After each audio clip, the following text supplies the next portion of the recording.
Lucky indeed. The doorman nodded as he closed the door behind them. He was freakishly tall and as thin as a stick, his hair falling just past his shoulders. There was a dagger on his hip, but not much else for protection. The black robes he wore were ragged and likely not effective as armor.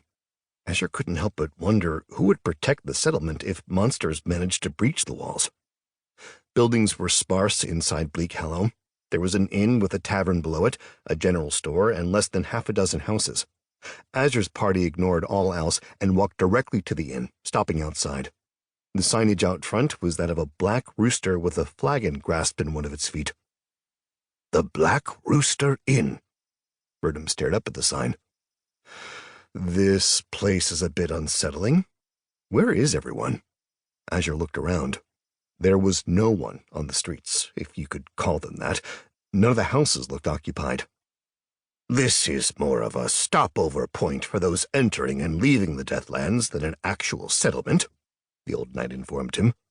The only people who live here are those that keep Bleak Hollow running. Everyone else you'll meet will be travelers. I hear lots of voices coming from the tavern. Everyone is likely in there. Jin nodded to it. With his larger ears, he could hear things the rest of his party couldn't. You'd think they'd want to be sober to protect this place. Princess Adori frowned disapprovingly. The worst of what they have to deal with is probably over with the orb and the memory lantern united. They're likely celebrating, Verdum told her. It still doesn't seem very smart to me. She crossed her arms over her chest. Let's secure a room. The elf spun on his heels to lead them to the tavern door.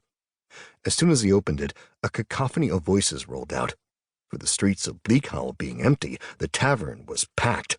It seemed like an unreasonable amount of people for the small establishment. Just shy of a dozen men occupied the benches and tables. Not a woman in sight. The entire lot looked like battle-hardened adventurers. Azure's party was barely noticed as they made their way to the bar, which formed a square in the center of the tavern. Bar stools lined the wooden tabletop, with a few patrons sat slumped over barrel-shaped wooden pint glasses. A man who looked like he could have been the healthier twin brother of the doorman stood filling an empty tankard from a barrel sat tapped on the bar top at the back.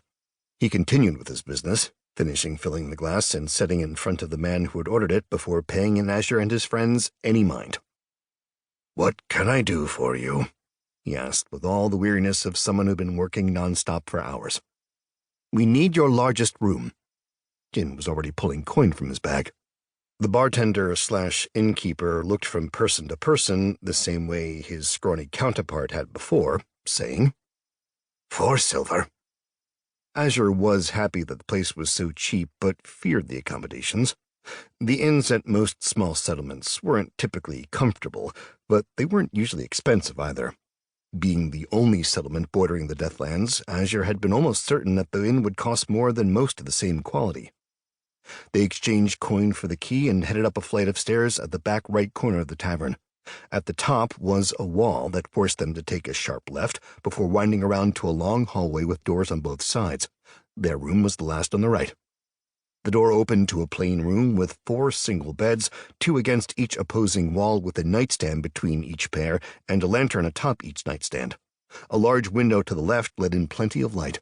Though the mattresses were filled with straw and burlap blankets on top of the beds were tattered in places, Azure was absolutely thrilled to not have to sleep on the floor. "This is great," he said as he walked over to the window. The windowsill was large enough to sit on, the window facing back toward Shiden. Pastel forest stretched out as far as the eye could see.